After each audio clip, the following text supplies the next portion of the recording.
It is time for the NFL opening line report for September 24th, Monday. Going over this week's upcoming NFL opening lines with Teddy Covers. Without further ado, Teddy Covers, welcome on the podcast. Hey, great to be here, Drew.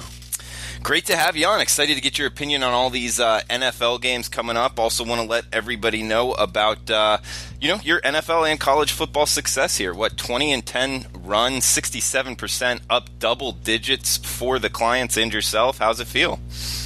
Well, I mean, we had another solid weekend in the NFL. More than solid. I mean, it's been really good in the NFL so far. Make no mistake about it. We haven't lost a side yet so far this season.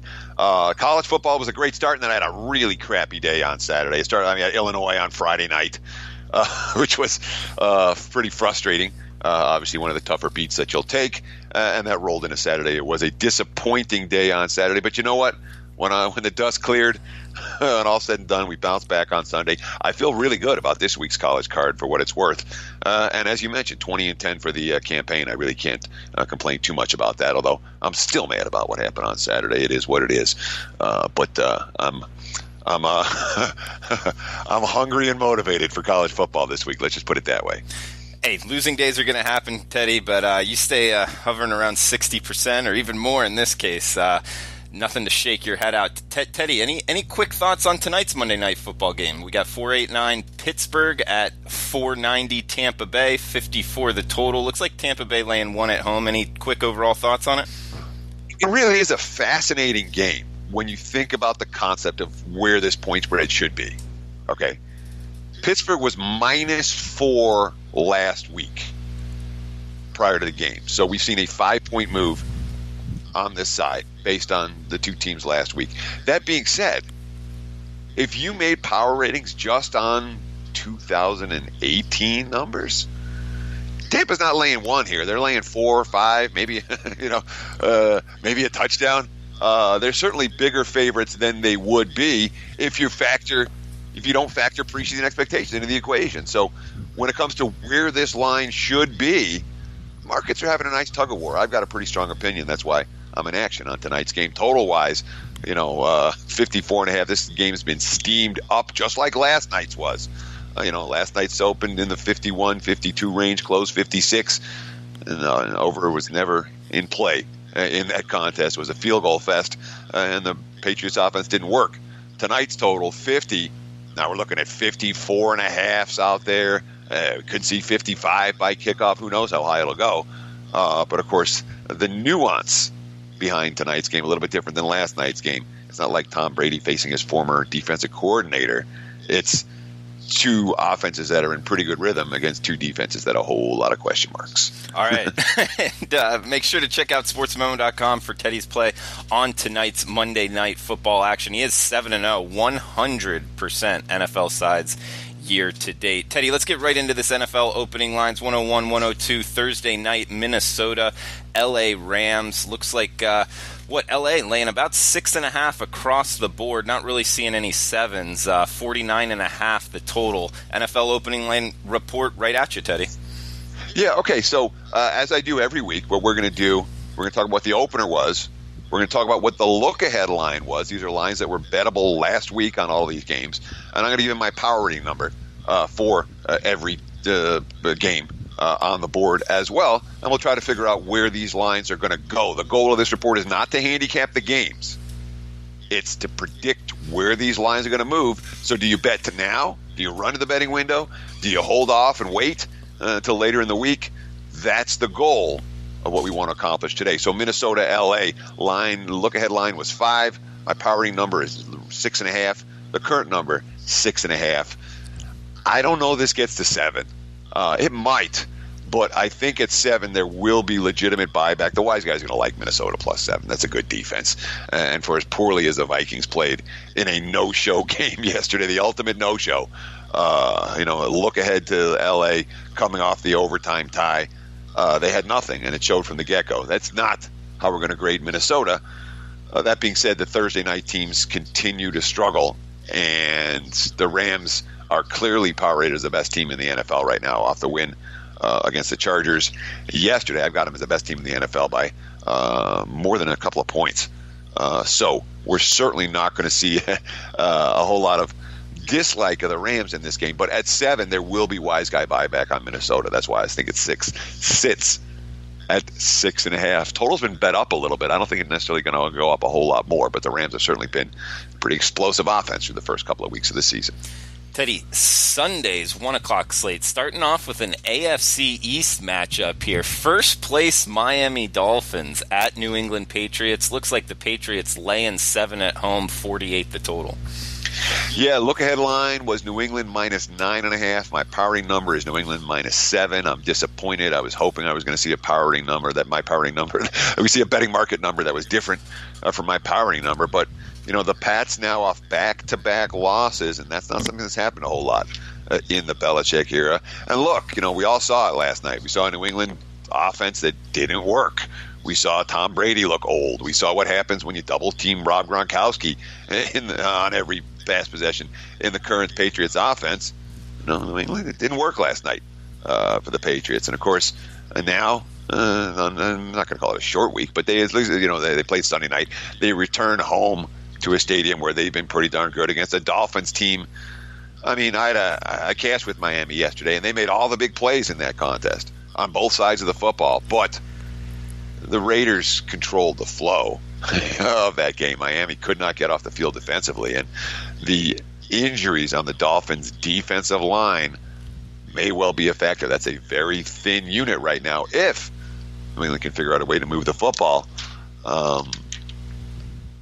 from a recent line perspective, Patriots were 16.5 at home against the Dolphins midway through the season last year. So you're seeing very clearly disrespect for New England and respect for Miami for their hot start. That being said, this line can only go up. It's not going to 6.5, but I haven't seen any early indication that New England's going to take a lot of money this week. Teddy, we got Houston traveling to Indianapolis. Looks like Indy laying 2.5 across the board, not seeing any threes, and 47.5 the total. Can this one get to 3?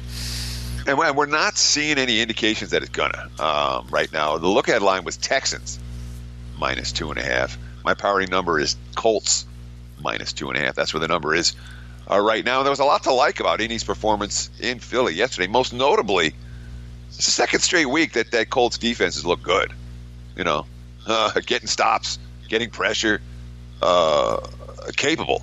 Not hopeless. There was a lot of thought that Colts defense was hopeless. That's not the case. And it's funny, I watched the Giants-Texans game yesterday, and I watched Eli Manning look good, which tells us something about Houston's defense.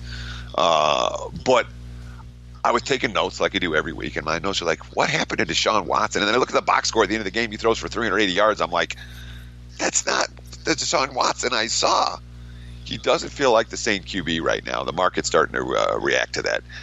And we just haven't seen explosiveness from Watson and the Texans offense, despite the fact that, he can chuck downfield. They've got Fuller and Hopkins as weapons, something the Colts struggled with. The Colts really struggled in the red zone against Philly, and they didn't have the weapons to put the ball in the end zone. They couldn't run the football. So I wouldn't be surprised. This line's not going to 3. And it was going to take money here. It's going to be the desperate Texans, not the Indianapolis Colts, even though Indy is coming off a loss. It's 2.5. It can only go down. It's not going up. Teddy, we got Cincy at Atlanta. Looks like the Falcons laying 5.5 at home in Mercedes-Benz, 49 the total. Look ahead line 5. My powering number is 5. I'm seeing some 6 out there. I'm surprised. The fact that Atlanta money loss and a home loss, and they've been good on this field and all of that. But the Falcons are significant, and I mean significant, on the defensive side of the football. 3 starters now gone for the season for Atlanta, and they were trying to plug and play guys yesterday, and it wasn't particularly pretty. And that's just the guys that are out, for the Hog, Ricardo Allen, Justin Bethel, Derek Shelby all hurt, Corey Nelson hurt, Takaris McKinley hurt. I mean, that's a fair bit of defensive talent for the Falcons that you want to be aware of the injury concerns before you get to the window. Betting Atlanta, I don't think this game gets steamed up. 5.5, 6 right now. I don't think it's going to get to 6.5, 7 because of those Atlanta defensive injuries. Teddy, we got 257, 258. Buffalo, wild one. Tough, a tricky handicap anyway. At Green Bay, 44.5 the total. Looks like the Packers laying 10 at home. Yeah, the long-term, I went and did a little database work on this game. The long-term track record for teams like Buffalo, after pulling an upset as a double-digit dog and then being a double-digit dog on the road the next week, I'll just put it this way, they do not fare well. And let's, I've been talking about this a lot in college football. I'm going to talk about it in the NFL for a minute. The Bills played an awful first game, and they had a really bad first half in the second game. Since that time, they outscored the Chargers in the second half, and they blew out the Vikings. So, maybe you want to throw away a little bit of Buffalo's early season before Allen was on the field and take a look at what they've actually done. Boy, that defense was great yesterday. The Packers off a no-show game against Washington. They were flat as a pancake from the get-go. Aaron Rodgers doesn't look right, doesn't look healthy, and that's certainly a concern. But when you look at the long-term databases, you see that Green Bay historically is in a good spot. That being said, all the early money has come on the Bills. Look-ahead line here was 14.5. My powering number, 12. And I made a fairly significant adjustment for Buffalo off of yesterday's win. And my number still came out 12 on this game. So, we're seeing 10s right now. Some of the leading indicator books saying that the money's going to continue to come on the Bills. I think if it gets to 9.5, we'll see Green Bay money right back up to 10. I don't see this line as an urgent line mover. Teddy, we got the Detroit Lions at the Dallas Cowboys. Looks like the Cowboys were 3.5, now mostly 3s, 44 the total. Yeah, look-ahead line here with Dallas minus, I think that's 4.5. I can't tell if it's 4 or 4.5. I'm pretty sure it was 4.5, unless I X'd out the hook there. I'm sorry. It's my own chicken scratch. Either 4 or 4.5. I can't tell if that's a hook or if I X'd out because I wrote it by accident. But my powering number is Dallas on 2.5. Current number at 3 and 44. The money has come on Detroit plus the points so far. And, of course, Lions defense coming off a good game. Lions offense still hasn't shown that level of explosiveness. And for all the struggles, look, Dallas had a bad game yesterday in Seattle.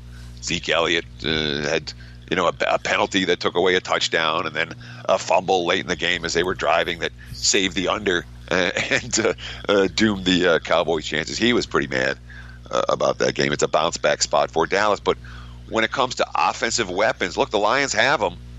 The Lions have a bunch of them. And they didn't really air it out last night to the level that I thought that they would. But they can and they will. And Dallas, this team has no playmakers on offense. I know Zeke Elliott, he can run between the tackles. He's a solid, good, he's a good NFL running back. But, Cole Beasley cannot be a number one wideout in the NFL in 2018. And that's what the Cowboys are looking at right now, which means they're a difficult team to lay points with. The market's reacting to that, obviously, with the early money coming in on the Lions. 261, 262, New York Jets at Jacksonville Jaguars. Looks like the Jags laying 8s. There is a 7.5 at Penny, 38 the total, Teddy. Look ahead line, Jags minus 9.5. My powering number, Jags minus 9.5. And remember, anytime you're talking about these numbers, particularly 8, 8.5, and 9, some books move from basically they'll go from 8 up to 9.5, from 7.5 up to 9.5, and adjust the juice. They don't want any part of those middle numbers because that's what everyone teases.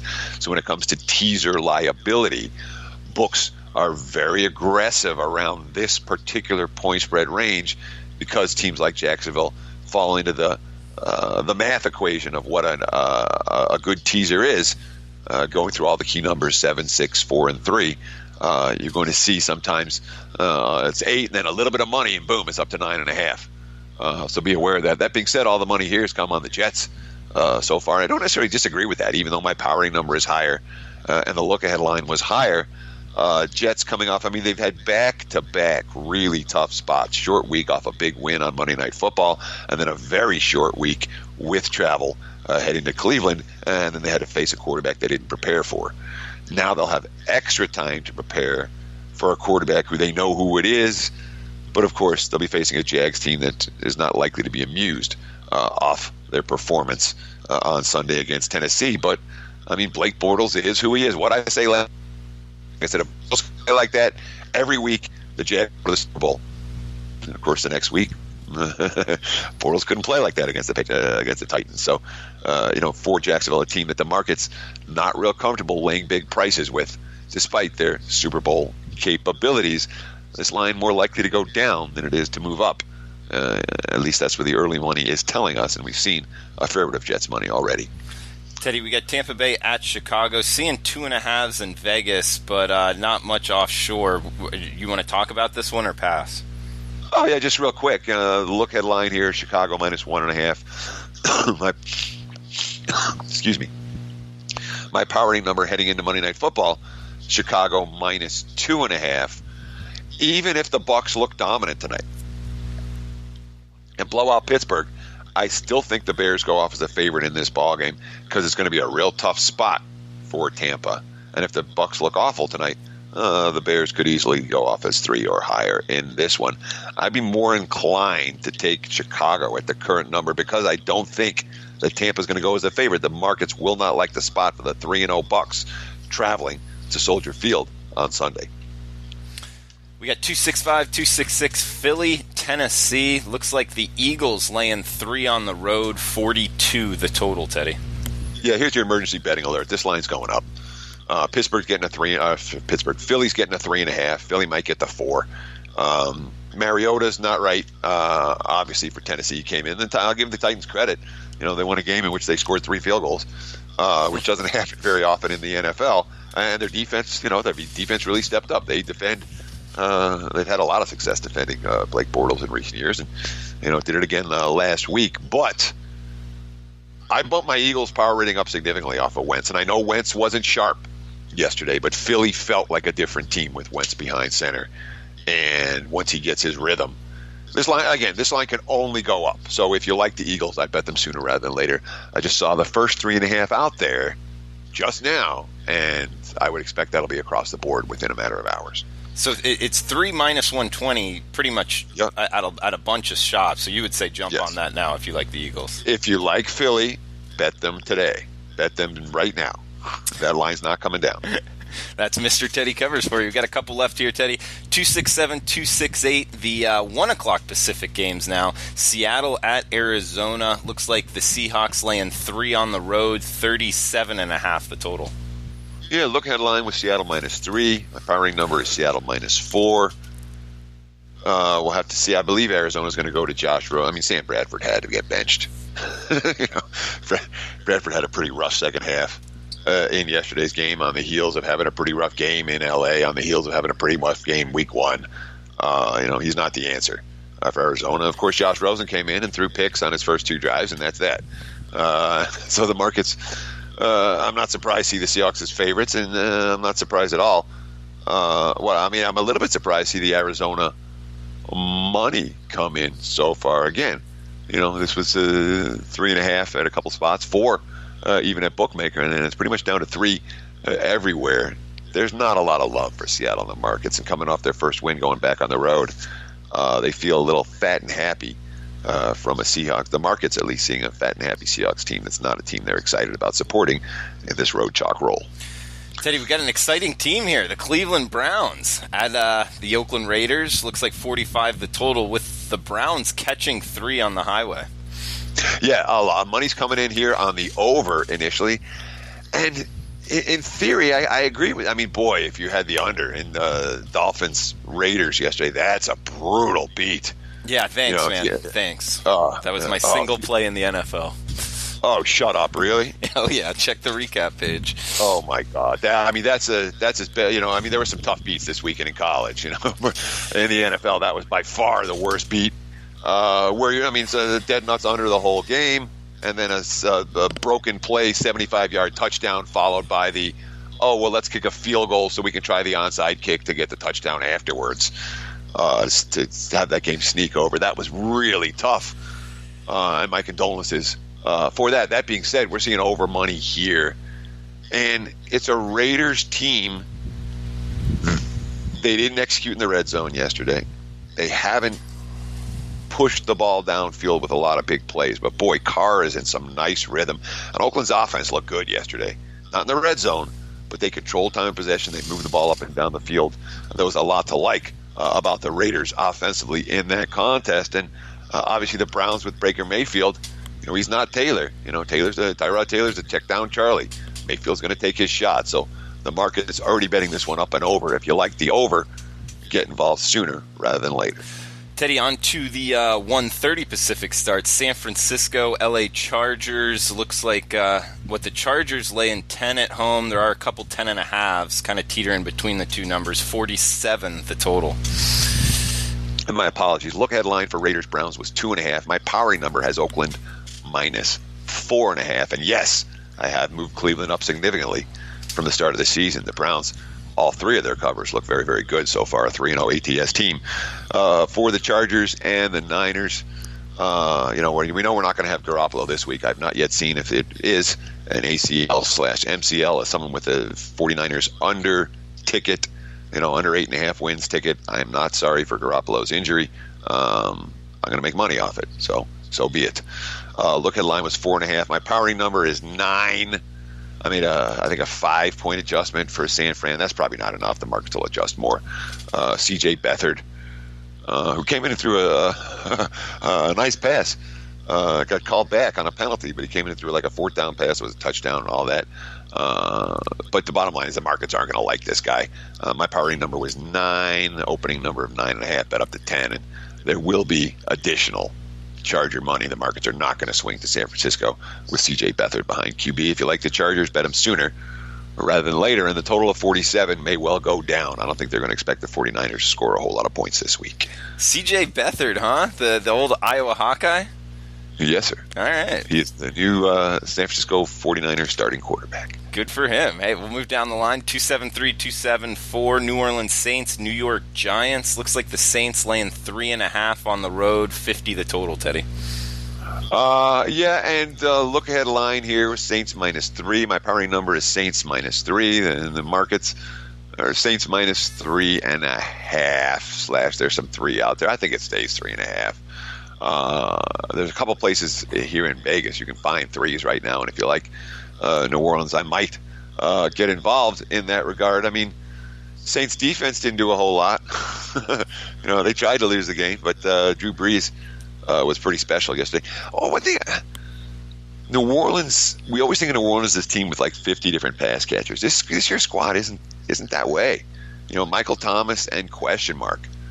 Giants have some pretty good cover corners. Eli played a good game yesterday. Flat out. Eli was good. That has been the exception rather than the rule for the Giants. And I don't know, the markets are going to be excited about 2 games in a row of Eli Manning looking good, particularly against the Saints defense that does have, something of a pass rush. But where's this line going? 3.5. Maybe 3, but I think it stays 3.5 total wise. We're not seeing any big moves off the opener, and I'm not anticipating we're going to see any big moves. If we see anything, we'll see over money in this game, not under money. Teddy, in the Sunday night game, we got Pittsburgh playing tonight, so no offshore numbers, but it looks like in Vegas, got the Steelers laying 3 at home against Baltimore next Sunday night. Yeah, I got a hand. I mean, 5 Dimes hangs a line, Bet Online hangs a line. Looking at 3s, 3 minus 20 for Pittsburgh. Look at line here with Steelers 3.5. My powering number is Steelers 2.5 over Baltimore. I don't think it matters if Pittsburgh wins or loses tonight. In terms of this line, if the Steelers are 1-1-1, they're going to be 3. If the Steelers are 0-2-1, they're going to be turn home desperate and still be 3. The juice might move a little bit, but I would be very surprised to see this number come off of 3, especially to 3.5. I think they'll be.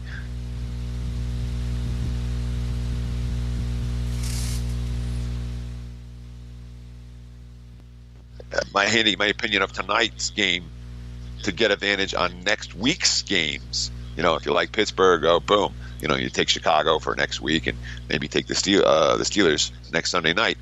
This isn't one of those weeks, just given the circumstances of the 2 teams in the 2 games. So it's not like there's a huge correlation between Pittsburgh's performance. I mean, unless they lose 47-0 or win 47-0, but a competitive game. And this line's going to come Steelers minus 3, probably with some juice.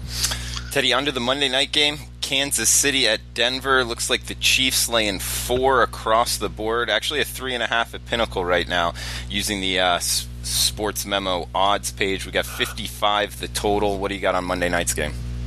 Look ahead line was KC -3. My powering number is KC -1.5, and I'm fairly high on KC.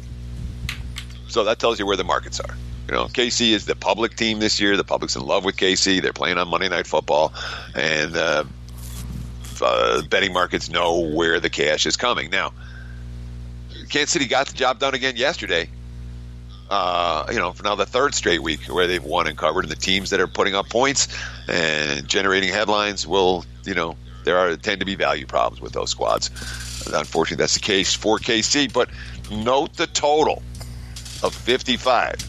And note what happened in the betting markets yesterday, where despite, you've heard me say it, I said it 5 times on the show, KC's a paradigm shift.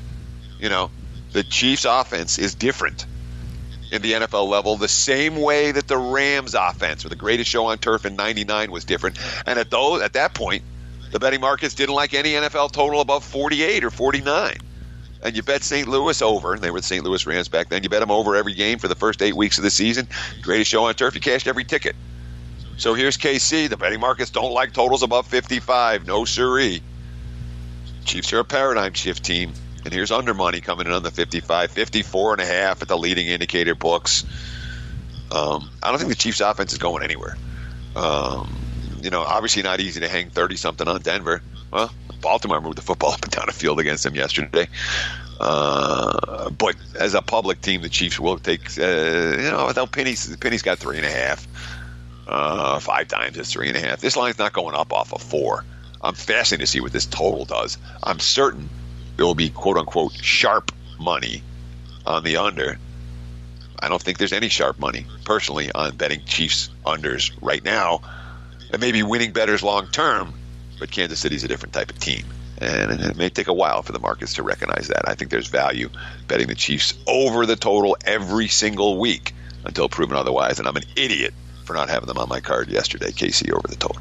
Teddy covers 20-10 NFL and college football run, 67% up, double digits on this run, 19-10 overall since the NFL season began. Anyway, Teddy, you got 10 start tonight, Monday night. Check that out on sportsmemo.com. Anything else you want to throw out before we shut this down? Yeah, enjoy the games. Good luck. Thanks for having me. All right, for Teddy Covers, I'm Drew Martin. We'll be back with College Football Every Game on the Board podcast on Wednesday. Thanks for tuning in.